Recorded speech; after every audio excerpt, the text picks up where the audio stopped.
મહારાજની જય. સત્ય સનાતન સતી ધર્મ.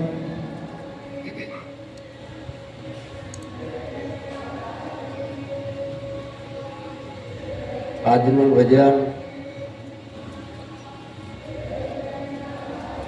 અમૃતવેલ નિવાસી કમલેશભાઈના પિતાશ્રી મગનભાઈ કે જેમણે સદગુરુના શરણે જઈ અને જે નિર્વાણ પદની પ્રાપ્તિ કરી, તો એમની આ વાર્ષિક પુણ્યતિથિ નિમિત્તે આ ભજન રાખવામાં આવ્યું છે. ગંગા સ્વરૂપ મંજુબેન, કમલેશભાઈ, વર્ષાબેન તથા તેમનો પરિવાર એ સર્વે મળી અને આજે ગુરુ મહારાજને તેડાવ્યા, આપણા પરમ પૂજ્ય માતાજી શ્રી પુરીબાને તેડાવ્યા. આ દરેક સંતો, ભક્તો, કુટુંબી, જ્ઞાનજનો, સગાવાલા દરેકને તેડાવી અને આજે આપણને આ ગુરુ મહારાજના એક ગુણ ગાવાનો અવસર પ્રાપ્ત થયો. ગમે એવા હોય ગુણીજન, પણ માતા પિતા અને સદગુરુના હોય એ ઋણીજન. અને એ નિમિત્તે જે ભજન થાય એ ખરેખર એ ગુણ ગ્રાહક છે, એ ગુણને ભૂલ્યા નથી. અને 25-30 વર્ષના વાણા વાઈ ગયા કે જ્યારે દેવજીનગરમાં રહેતા ત્યારે મગનભાઈ, મંજુબેન, એમનો ગુરુ મહારાજ પ્રત્યેનો અનન્ય ભાવ અને ખૂબ સાનિધ્ય સેવું છે. ગુરુ મહારાજની ખૂબ સેવા કરી છે.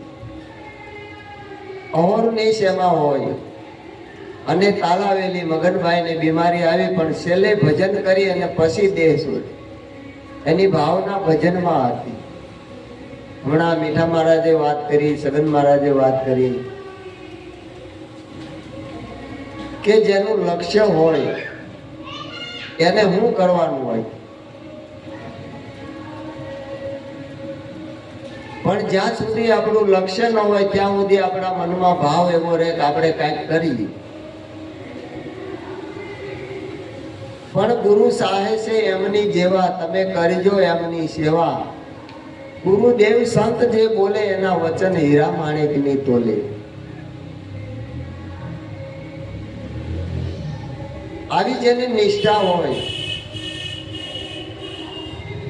સદગુરુના વચનમાં અને ગુરુના શબ્દમાં જેને પૂર્ણ નિષ્ઠા હોય, શ્રદ્ધા અને વિશ્વાસ હોય, એના દરેક કાર્ય પૂરા થઈ જાય.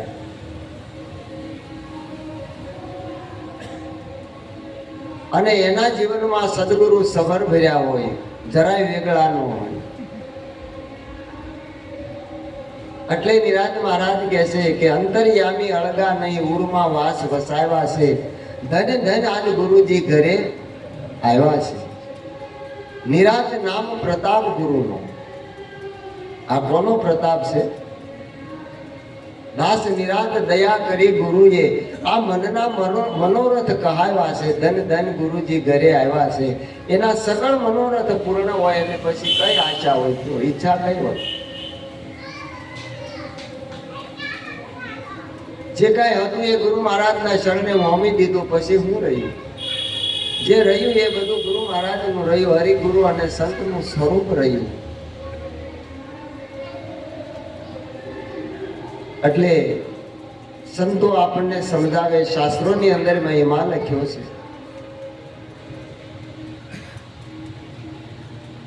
કે સદગુરુનું સાનિધ્ય જેટલું મળે એટલું સેવું, અને જેટલો અભ્યાસ થાય એટલો અભ્યાસ કરવો.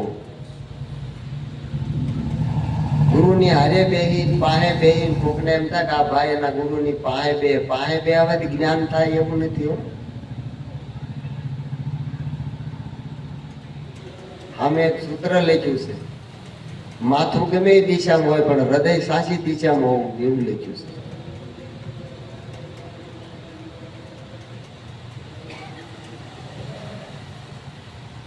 એમ આપણી સમજણ ક્યાં છે? એ મીઠા મહારાજે વાત કરી, બહુ સરસ વાત કરી, સમજવા જેવી, વિચારવા જેવી. એક એક શબ્દ જેનું મૂળ ન થાય એવા શબ્દ હોય, પણ એ શબ્દમાં આપણી સુરતા હોવી જોઈએ.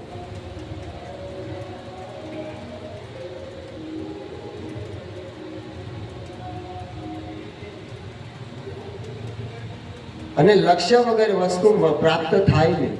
ઉપદેશો હજારો આવે છે અને જાય છે, કેટલા લેવા આવે છે,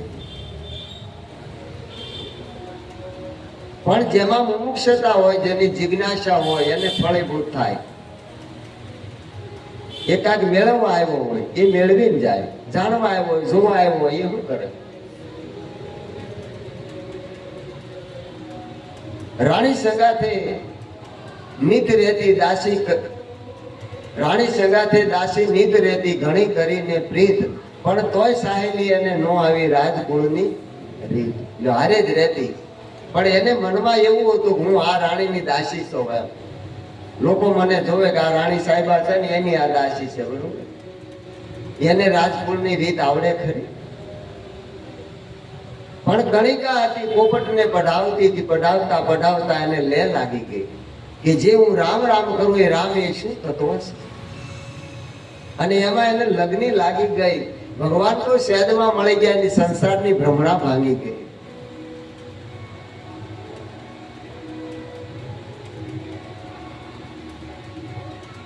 જ્યાં સુધી આપણી લગ્ન સાચી ન હોય, આપણો સાચો પ્રેમ ન હોય, આપણું લક્ષ્ય ન હોય, ત્યાં સુધી કોઈ વસ્તુની પ્રાપ્તિ નથી. પણ આપણી સુરતા સદગુરુના શબ્દમાં હોવી જોઈએ. શાસ્ત્રો શું કહે છે, બધા વેદો પુરાણો શું કહે છે, સુરતા જો સદગુરુના શબ્દમાં હશે તો એમાંથી આપણને વસ્તુ મળશે કે આ કહે છે નહીં, આપણા ગુરુ મહારાજે કીધું એ વાત સત્ય છે, એની સાબિતી એ સાક્ષી આપશે અને પુરાવો આપશે. ત્યાં સુધી પુરાવો નહીં જડે. તોતકાપુરી એના ગુરુ મહારાજે એક જ આજ્ઞા કરી કે તારે રસોડાનું કામ કરવાનું, કપડાં ધોવા, આ બધું કામ, રસોઈ બનાવી, આ બધું કામ કરવાનું. કે ભલે મહારાજ. અને બીજા બધા હારે પે મહારાજની હારે બધું ભણે, બધું વાંચે, લખે બધું. અને ઓલાની હાંસી ઉડાવે કે આને છે કઈ કરતા હતા. એની તાલાવેલી ક્યાં હતી? ગુરુ વાક્ય વેદ બરાબર એનું લક્ષ્ય ન્યા હતું કે મારા ગુરુ મહારાજે આજ્ઞા કરી મારે માટે શિરોમાની મારા હિતમાં હોય.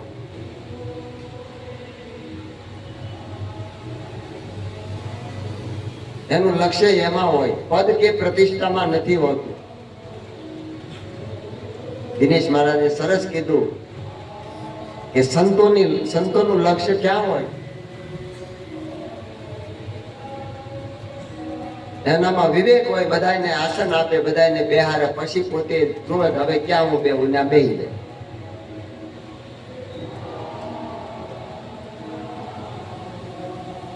એ બધું કાર્ય કરતા કરતા ગુરુ મહારાજની અવસ્થા થઈ ને, વાક્ય કાંક લખતા અધૂરું રહ્યું. એટલે આ બધા હારે હતા ને કીધું કે આ પૂરું કહી દો, મારાથી નહીં પેન હાલે. એટલે ઓલા મુદાણા કે હવે ગુરુ મહારાજ નું અધૂરું વાક્ય આપણા કેમ લખાય? એના પગરખામાં આપણો પગ આવે, કોઈ દી વાટે ન રાખ.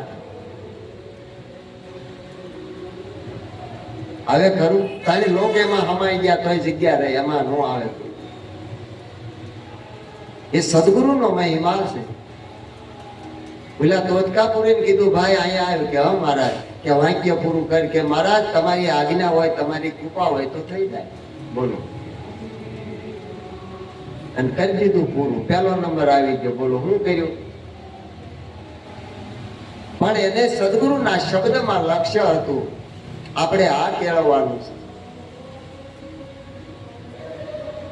વાચાર તો આ જીભે રમતું હોય નહીં કામ આવે. આજ અમે બોલશું ને તમે શીખી જાવ કે આનું આમ કીધું, હવે આનું આમ કહેવાય, એમ નહીં. લક્ષ્યમાં મીઠા મહારાજ કે બરોબર, આપણે અનુભવમાં લ્યો, આપણા જીવનમાં લઈ તો મેળ આવશે. આતું તાતું ક્યાં વધી રહે ભાઈ? સદગુરુ આપણા જીવનમાં આવે ત્યારે જીવનની શરૂઆત થાય. સદગુરુને સમજીને ત્યારે આપણા જીવનમાં સગર બન્યા.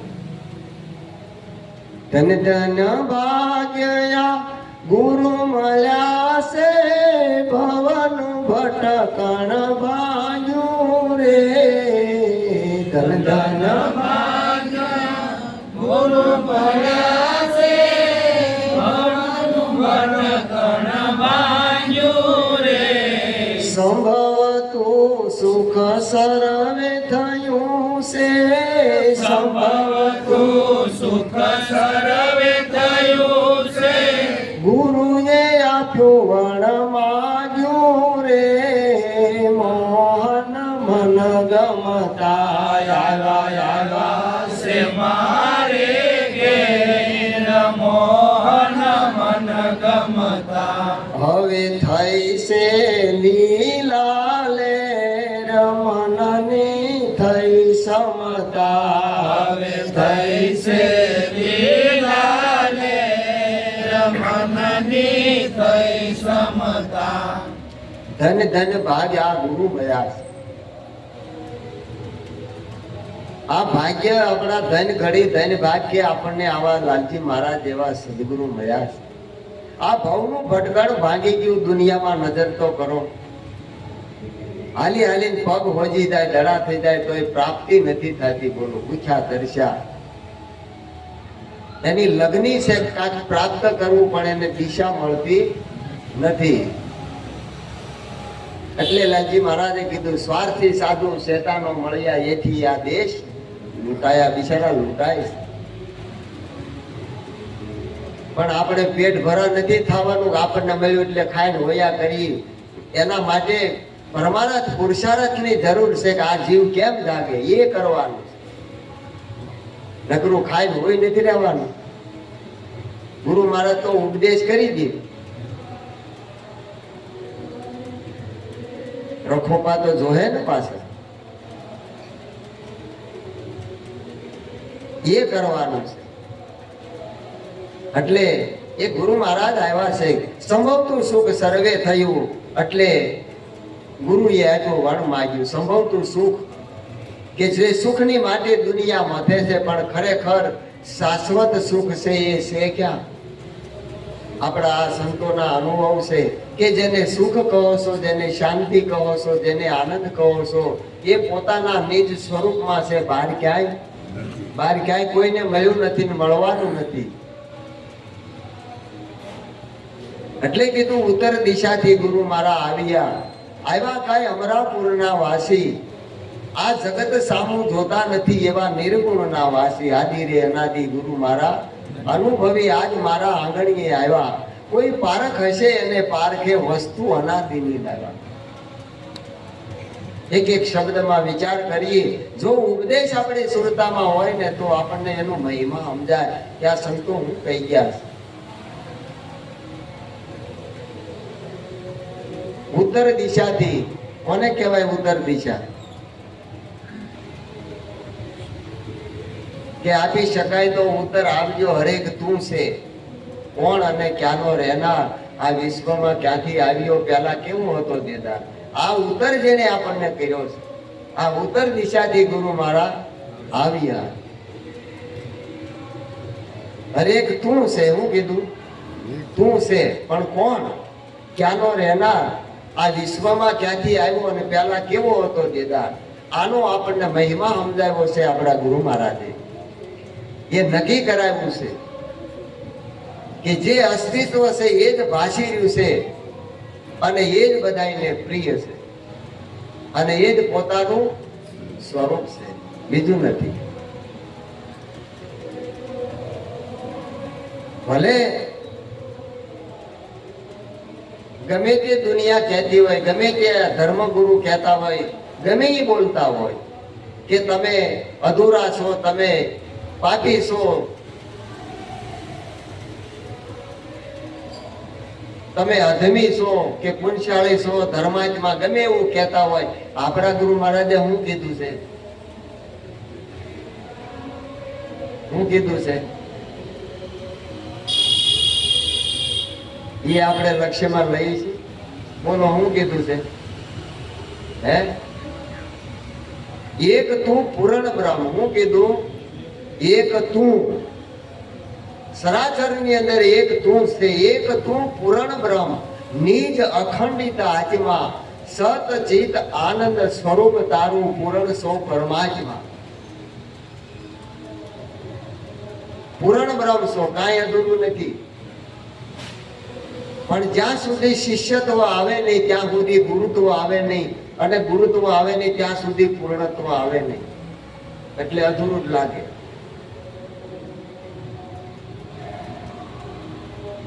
જેને સ્વરૂપની યાદી થઈ એને પૂર્ણ જ હોય, એમાં હું પછી જાણવાનું રહે. અને આથી વધારે હું આપણે કોકને પાસે જાણવા જાવ, આથી વિશેષ શું કોકને કહી દેવું છે? કઈ નથી. પોતાનાથી વિશેષ નથી, વધારે નથી.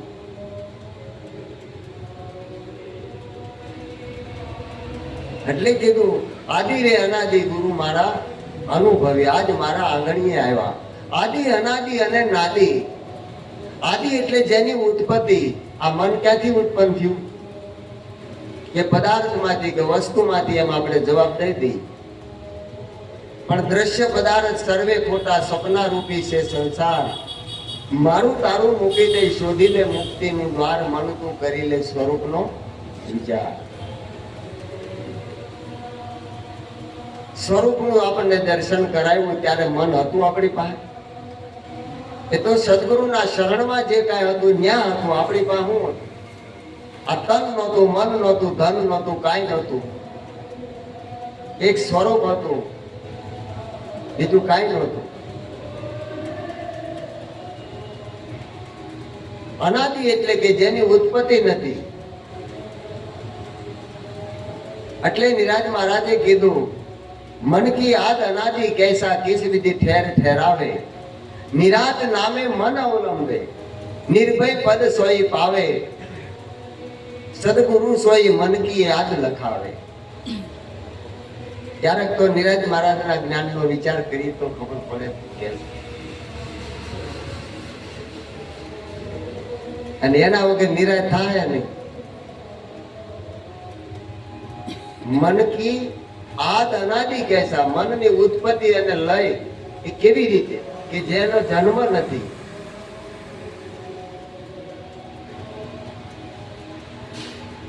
જે સ્વરૂપ છે સર્વે કાંઈ એ છે, પછી મન ક્યાં રહે? એટલે સુંદરદાસ માધ્યમાં કહે છે કે જગ રૂપ નિરખે મન જગ સ્વરૂપા, નારી રૂપ નિરખે મન નારી સ્વરૂપા, સુંદર બ્રહ્મ રૂપ નિરખે તો મન બ્રહ્મ સ્વરૂપા.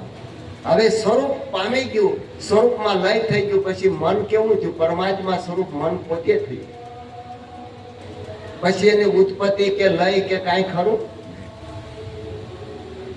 કાંઈ ન રહ્યું. એની અંદર મળી ગયું. જેમ સરિતા સિંધુમાં મળી જાય અને સમુદ્ર સ્વરૂપ બની ગયું, એમ આપણું સ્વરૂપ ગુરુ મહારાજે હરિગુરુ સંતના સ્વરૂપે એ સ્વરૂપે પ્રગટ કરી અને આપણને નક્કી કરાવ્યું. કારણ સર્વેમાં છે. સૌના ભેળો સર્વેથી ન્યારો, સર્વેનો પ્રેરક પોતે, અળગ્યો ને વળગ્યો સળંગો સૌમાં, દર્શે આપ ઉધો તે. એમ કે છે નિરાજ મહારાજ. સૌના ભેળો પાછો સૌથી ન્યારો. દરેક રૂપની અંદર મળેલો એ જ છે, પાછો એનાથી ન્યારો છે. રૂપાતીત છે. મહારાજે કીધું ને કે અરૂપ હતો, પણ ગુરુ મહારાજે રૂપમાં લાવી નક્કી કરાવ્યો છે.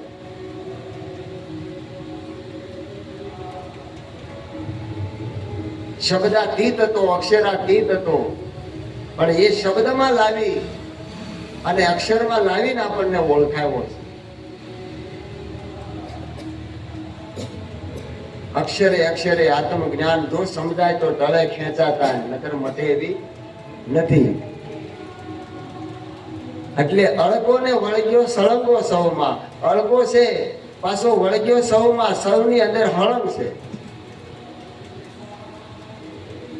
દર્શે આપ ઉદય સળંગો સૌમાં. સળંગો એટલે પોતે જ પ્રકાશિત થયો. કોણ થયો?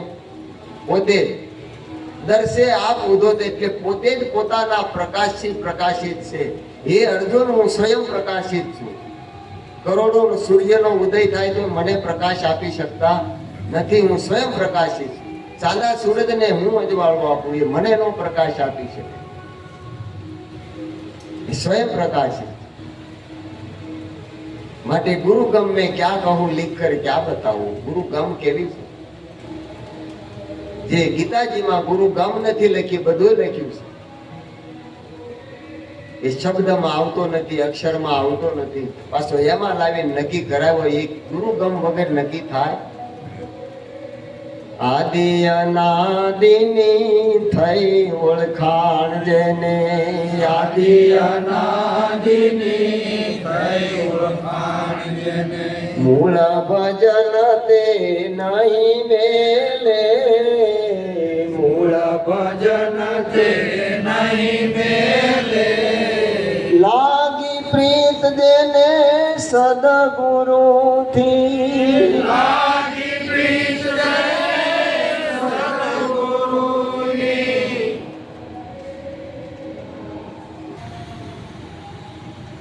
સદગુરુથી. પ્રીત એટલે જે પ્રિય છે. હમણાં કીધું ને, હસ્તી ભાતી અને પ્રિય, કે જે અસ્તિત્વ છે એ જ ભાસી રહ્યું છે અને એ જ પ્રિય છે બધાય. લાગી પ્રીત જેને સદગુરુથી, લાગી પ્રીત જેને સદગુરુની, ફળ લાગ્યા અમર વેલે, ફળ લાગ્યા દિલ દરિયામાં અખંડ દીવો, દિલ દરિયા સદગુરુ વિના તાળા કોણ ખોલે, સદગુરુ વિના તાળા કોણ ખોલે, આ ભ્રાંતિના ભરેલા ભવ ભટકે. કોઈ સદગુરુ આવે તો એને તાળા ઉગાડી નાખે. કે આદિ અનાદિની જેને ઓળખાણ થઈ, આદિ કોણ અને અનાદિ કોણ? એટલે પુરુષોત્તમ મહારાજે કીધું કે સખી પાંચમે પાંચમી યાદ. શું કીધું? પાંચમે પાંચમી યાદ આપ અનાદિ, મહાનિજ પદની વાત જાણે કોઈ નાદી. પાંચમે પાંચમે આ પાંચ તત્વના દેહમાં પાંચની યાદ કરાવી કે જે પંચ વિષયો છે, શબ્દ સ્પર્શ રૂપ રસ અને ગંધ, આ પાંચ પારક છે. પણ સદગુરુના શરણે ગયા ને ત્યારે આ બધું પૂરું થઈ ગયું. આ વર પરિણોને ભાંગી વેલડી,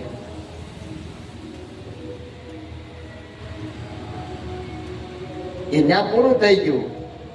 અને પાંચ પારક પહેલા મુવા, નગરમાં હાટે થઈ હડતાલ, કરો ને વિચાર, આડું જાય અવળું જાય નણદલ લહેર્યું. આ બધું ત્યાં પૂરું થઈ ગયું. અંગૂઠો મરડીને પિયુને જગાડ્યા. આ મરડી નાખીને પછી આ પિયુને એટલે પોતાના સ્વરૂપને પ્રગટ કરીને બતાવ્યું, જો આ કોણ છે? પોતા સિવાય બીજું કોઈ નક્કી કરાવી દીધું કે આ તમે છો, બીજું કોઈ નથી. આ પાંચ પારક તો પહેલા મુવા, આપણે એને ઘૂંટા કરીએ. આ કાઢવા પડે તો ગુરુ મહારાજ ને શરણે હું કર્યું? પથારી કરતા કરતા હવાર કરી તું હોવાનું કઈ રહ્યું. એક જાન પણવા જાતી હતી અને વેવાઈનું ગામ આગું હતું. તે હાંજ પડી ગઈ, અંધારું થઈ ગયું. એમાં વરાડાનું ગાડું મર રસ્તો ભૂલાઈ ગયો, વાડીને કેળે ચડી ગયું. વાહે બીજા ગાડા એની વાહ, એટલે વાડીનો પૈયું આવી ગયું ને ઓલો કોહ હાલે ને એટલે આમ ઢાળ હોય, આગળ આમ ઊંચો રસ્તો હોય.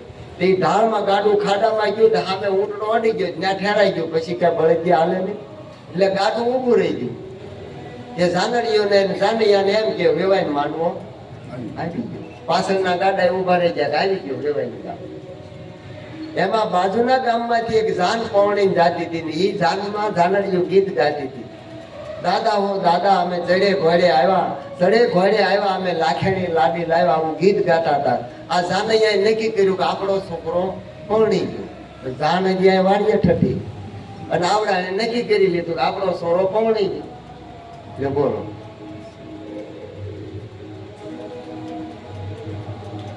ઠેકાણે નથી કઈ જા નથી. હજી વરાજો અહીં રખડે છે, પૌણી કોની આવી. એટલે લાલજી મહારાજ કહેતા, બની ઠની પણવા બેઠી, ધ્યાન ન રાખી ખેતર પણ પૌણી ગયો, પોતે રહી આટા મારતી. સુરતા નગર ભટકે ને, મૂળ ઠેકાણે આવી જાય. એટલે આ મહાનિજ પદની વાત જાણે કોઈ ના દે. મહાનિજ પદ, નિજ એટલે પોતાનું થાય. તમ પદ ઈશ્વરનું છે, અસી પદ તત્પદ જીવનું અને અસી પદ આત્માનું છે. તો આપણું પોતાનું પદ એ ગુરુ મહારાજે એ નક્કી કરે. હમણાં મીઠા મહારાજે શાન કરી હતી કે જુઓ ક્યાં આપણને બતાવ્યું છે, આનો જાણનારો કોણ છે. આપણે શબ્દની વાતો કરીએ. નિરાજ મહારાજ શું કહે છે, એક શબ્દ છે સબ હી સર્જા, શબ્દ હી સર્જન હારા, શબ્દાતીત કો લખ लिखावे, वो सब લખ શબ્દ से न्यारा. એ લખનારો લખવામાં આવતો નથી, એ નક્કી કરાવ્યું છે. અમે શબ્દ લખ્યો, અક્ષર લખ્યો, પણ એટલે લાલજી મહારાજ કે 52 અક્ષર બન્યા નહોતા. અક્ષર વેણી ક્યાંથી બન્યો? ઓમકાર. ઓમકાર શબ્દ કેને સરેજ્યો? હરેક નહોતા શબ્દ તો શાનો ઊંચા. ત્યાં હતું કાંઈ? બોલ ભાઈ લે. ત્યાં કાંઈ હતું? ઉચ્ચાર હતો, ઊંડમૂન હાવ અવાચ્ય પદ હતું, વાચા બંધ થઈ ગઈ હતી. એ પદ પોતાનું હતું, પણ ગુરુ મહારાજે પાછું સાકારમાં લાવી અને પ્રગટ કરી અને બતાવ્યું, જો આવડો આ. એટલે જાણે કોઈ નાદી કે જે આ સર્વેમાં બોલી રહ્યું છે. નાદ એટલે અવાજ થાય. નાદની સંગાથે નામ રમી રહ્યું છે, બરોબર? એને નાદ બ્રહ્મ કીધો, પણ નાદની સંગાથે નામ રમી રહ્યું છે. એ નામ તો કોઈ બિરલાની પાસે, એને જાણે કે આ નામ કયું છે. નામની વાતો તો આખું જગત કરે, પણ નિરાત નક્કી કરીને કહે છે સદગુરુ નામે વ્યાપક રહે. અટકળે તો નામ હોવું લે છે. એટલે આ મહિમા આપણા ગુરુ મહારાજે સમજાવ્યો છે. અને એ બોલતા પુરુષની જે વાતો કરી સુખરામ સ્વામીએ કે બોલતા પુરુષની બેહદ વાતો કરશે કોઈ પ્રભુનો પ્યારો. સુખરામ કે આ સ્થિર મહેલમાં બોલે ઈ 52 બારો. કોઈ 52 બારો કે કોઈ અંદર કે, બરોબર? પણ અંદર બહાર બધું બાદ કરી નાખ્યું ગુરુ મહારાજે. કાંઈ રવા દીધું? અંદરે નહીં, બારે નહીં, પીંડે નહીં, બ્રહ્માંડે નહીં, કાંઈ નહીં. એ પૂરણ પ્રભુ ખોડીદાસ મળ્યા ને મારા મનના સંશય ટળ્યા. દાસ તુલસીની વિનતી, હે આ તો બોલનારો લખાય. આનંદ મારા અંગ માયા તો બોલનારો લખાય, આનંદ મારા ગુરુએ નિરખાવાયા તમરામ. આનંદ મારા અંગમાં ગુરુએ નિરખાયા તમરામ, આનંદ મારા અંગમાં. હે હું તો લળી લળી લાગુ રે પાય. આનંદ મારા અંગમાં હું તો લડી લડી ગાતું ગાય, આનંદ મારા અંગમાં. સદગુરુ